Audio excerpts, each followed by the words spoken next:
What is up, YouTube? McIntyre here. Today I wanted to bring you guys a new updated tier list. Today we're going to be talking about the Probius patch. It had been about 14 days since I had last updated this tier list. So a lot has changed. Obviously the Probius patch happened. We had some buffs to a few warriors. We had some, nerfs to a few range characters. So a few things changed around, but today we're going to talk about how I think those things have altered this tier list. So looking at the tier S heroes, I'm going to add Arthas here, and I'm going to do this very, I don't want to say this is for sure, but as of right now, I do think that this guy is a beast when it comes to Hero League. All right, so in competitive, a lot of the time people will counter pick against him or, draft against the Arthas pick. But so far in Hero League, it's felt like every game that I have Arthas, I can just run at the enemy team. I can find picks with my W. I never die. Yeah, I just feel unstoppable, right? So I'm going to put Arthas for tier S as far as Hero League goes, because if you don't have a coordinated team to attack him, then he will dominate. And that's basically what Hero League is, right? At the end of the day. So we move Arthas to the very top of tier S. I still believe that these heroes are all still tier S as far as Hero League goes. One hero that is changed up for me too is Lucio. Although Lucio doesn't have cleanse, all the other things that he has in his kit, I believe, make him a tier 2, the highest tier support under Malfurion, right? So, the move speed and the healing are both really good. And then once you hit 16, then you have permanent sustain for everyone on your team. Every time you hit E, they're all full health. You have your shield for AoEs, for wombos. He's just really powerful, and the speed on him, honestly, is what makes him so great. Being able to chase people down and then be able to run away. Half the time you save people just running away with your speed aura up. So a lot of the time people can miss position in Hero League, and this guy basically says, you're out of position, get back here, and then they run back to you. Looking at tier 1 warriors, this is the only one that I think has changed the Diablo, and I want to say that he is going to be replaced by a noob. So for me, Diablo was the anti-mage warrior, but we now have a new anti-mage warrior in town, and that is the Nubarak, right? His ability to, have that base magic armor plus level 1 magic armor. He also dives backline really well. Like, a lot of mages can't handle his pressure. I think that he's in a really good place. Be careful when you draft him solo tank, though. Just like Dahaka, you normally want to have, some engaged tank and then have them. But you can do it without. Arthas and Noob is really powerful together, for example, right? Just like Dahaka Arthas is probably pretty good. But, Muradin Dahaka is way better than Arthas Dahaka. Let's just put it out there, right? So think about when you're taking these two, they are really strong, and I have them at tier 1, and you can solo tank both of them, but a lot of the stuff that they do is very telegraphed, so it's much harder to engage on them. Dahaka and a noob. Whereas Arthas, he's got the W talent at level 1 that has an insane range that's going to hit somebody, and that's your engage, ETC, slide, Muradin, stun. A noob has his Q, but, half the time it gets juked. So keep that in mind. Looking at assassins, I'd say the only thing that's changed is this Gul'dan has now become Lunara. Let's find Lunara. She's probably pretty low. And I would say Gul'dan probably comes down below these two, Jaina and Chromie. I want to say I like Jaina and Chromie a little bit more than Gul'dan. The reason that I don't like Gul'dan as much now is because you really do need a support for him. And if you don't have Malf, then you force your team to go something like Medic or Ariel. and then your team gets a lot weaker, right? Because you need the sustain on Gul'dan. But like Chromie and Jaina, they're both self-sufficient in the sense that they should safely be out of a safe range to not take damage. And then if they do take damage, obviously they should get the heals enough to survive. They're not like Gul'dan, who's always eating up mana and health. So, but Lunara comes up because of the change, and Lucio, also just the resurgence of these shield metas, right? Lunara has a low health pool, but if you tag shields onto her, then she no longer has a low health pool, and she can just poke at the enemy team forever. And this poke is just absurd once you have Splinter Spears at 7. So I really like Lunara, and with the Leaping Strike addition too, you can just 1v1 someone, which is really nice as well. Like just jumping in and taking a 1v1.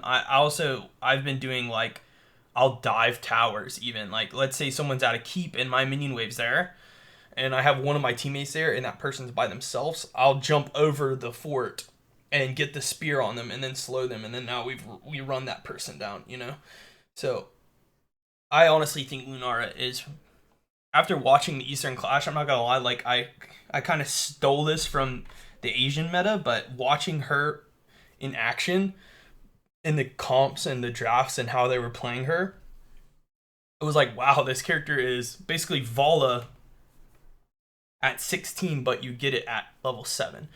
And I say that with Vala, you have multi-shot build, but you go slow at 16, you have Frost Shot. Lunara essentially, has the base move speed that Vala has, but then at 7 she gets Splinter Shot, which throws her spear and splits it.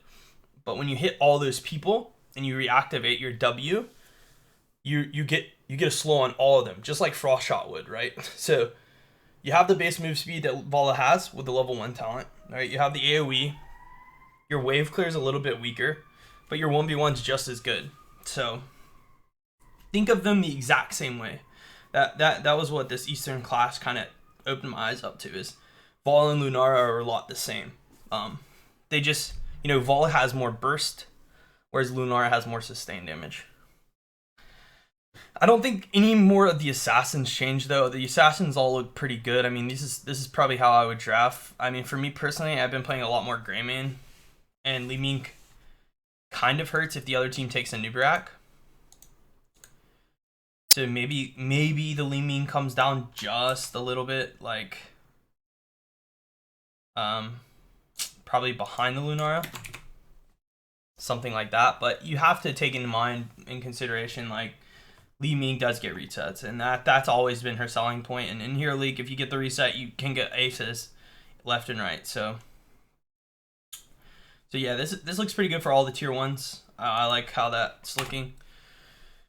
Tier 2 helps team towards victory. Strong picks.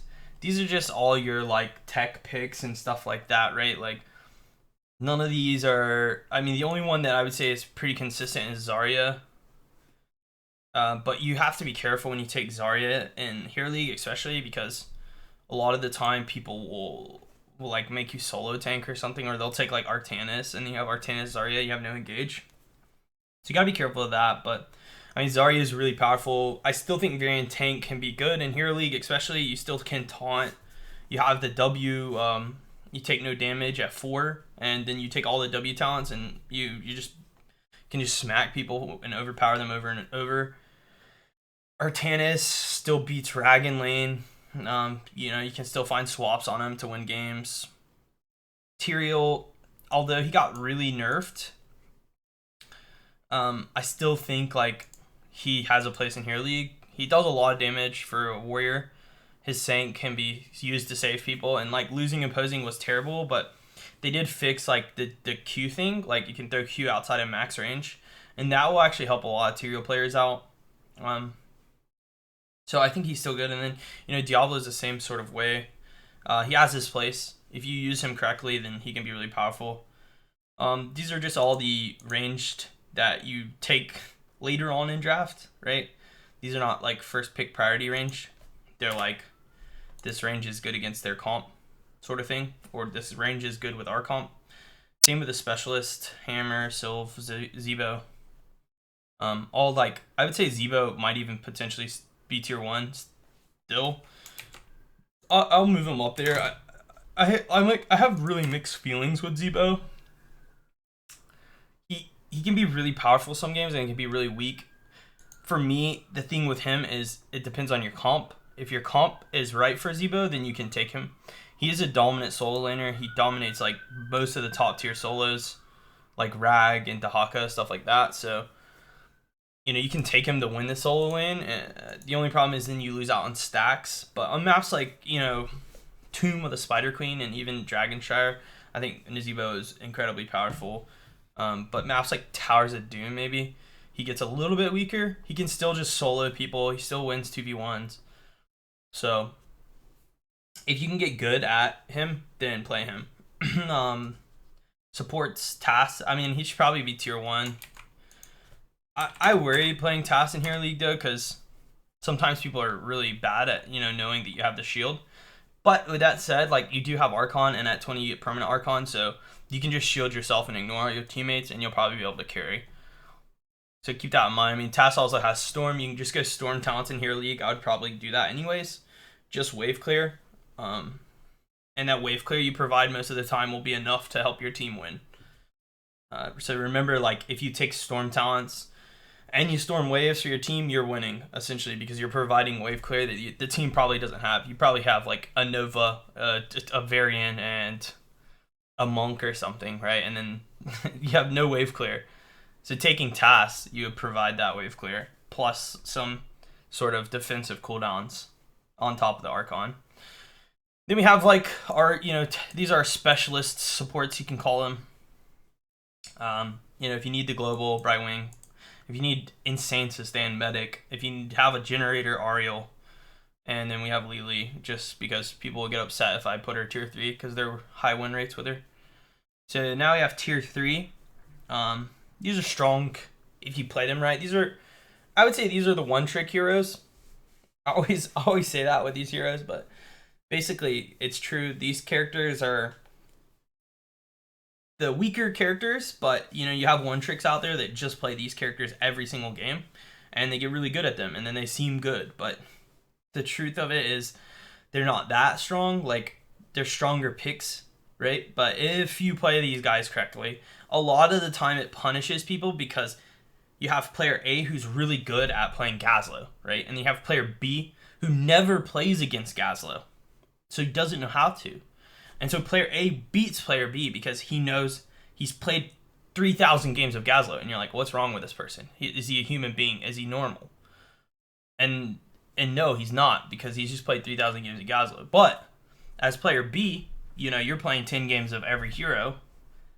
You have no idea how to beat a Gazlo that's played 3,000 games. So, I mean, I might as well just, like, one tricks. Alright. I'll just put it there. I'm just gonna say it. Like, these are the one trick heroes. Take them if you're good at them. Avoid them if you're not. The only exception would be Raynor. He's pretty easy to play. Tronda's okay too if you can stun, but I mean, you see Tronda one tricks and Raynor one tricks all the time. So now we have our tier 4s. These are just heroes that I think are unplayable. People could argue Stitches is playable, but if you miss hook a lot of the time, like, even if you hook a lot of the time, you still don't get kills. I don't know. I just don't think he brings enough damage. And people can argue, like, oh, Dignitas used him so well, but, like, Dignitas, like, fully committed to using this guy. They drafted comps, like, all CC, like, all follow-up, like, burst that person, then you hook. And you take this in Hero League, and then your team's going to take Gazlo. You're going to have the 3,000 game Gazlo on your team, and you're going to have no follow-up. And you second pick Stitches, and you hate yourself. So instead of doing that, you can second pick Arthas or ETC or Muradin and still be effective, right? So that's why Stitches is tier 4. Same goes all these heroes. I mean, you can be a Nova one trick, one shot people, Illidan one trick, go hunt, Butcher, charge people. I mean, Butcher has an incredibly high win rate because of how easy it is. So maybe I should just move him up, but he does dominate HL because you just hit E on people and then they panic and then you get kills. But I don't know. I mean, maybe because of the meta. So this is going to be my meta changing hero. We're just going to shove Butcher here in front of Thrall. Alright, that is my meta changing hero. And we're going to move Tychus down a tier, even though I still think Tychus. Actually, I'm going to keep Tychus here. Yeah, so my meta changing hero is Butcher. This is my personal, I think this hero will beat this meta that we're in. Because of Taz Zarya, he possibly has the chance to, you know, charge Zarya or something, and then just heal, or like charge Arthas and heal. Right, there's not a lot of threat for him, so maybe he dominates right now. And then Cho'Gall, please don't. You're playing Hero League. Show some respect to your teammates. If you want to play Cho'Gall, play Quick Match, or you could even play Team League. Honestly, if you want to do it with a Team League partner, but I just like. I don't know. You're playing. You really need communication with Cho'Gall. So playing the hero without it is like, it's like driving blindfolded. You just would never drive a car without using your eyes. But that's gonna be it for this patch. I mean, really, the main winners are gonna be Arthas and Noob, and I would say Lunara, honestly, because Arthas and Noob are evolving. You know, the heroes that are good against those guys are gonna come up as well. So we might see something like a Leo resurgence, and like I have like Butcher. I think Butcher does well here. So we'll see as this continues to develop. Greymane with Curse Bullet could become a thing more often. But that's gonna be it for today's video. I'm also doing a new updated why do we pick it video. I'll upload that one. Literally, it'll be the next video that comes out. Should probably be out right after this video. So if you've watched this video now, there will be a video somewhere at the end of the screen, which should be coming up pretty soon, of the Why Do We Pick It version 2. And that is for this meta, the Probius meta. So check that out. I basically break down a lot of why these picks are so potent and why they're so powerful and why we choose them. So just a little more information and sort of maps and strategies that you want to play these heroes in. But that's going to be it. If you guys enjoyed this, please make sure to throw a like and subscribe to my YouTube channel. You can always check me out on Twitch and Twitter. Those will both be located in the description below. Until next time, guys, thank you all so much, and I'll see you then. Cheers.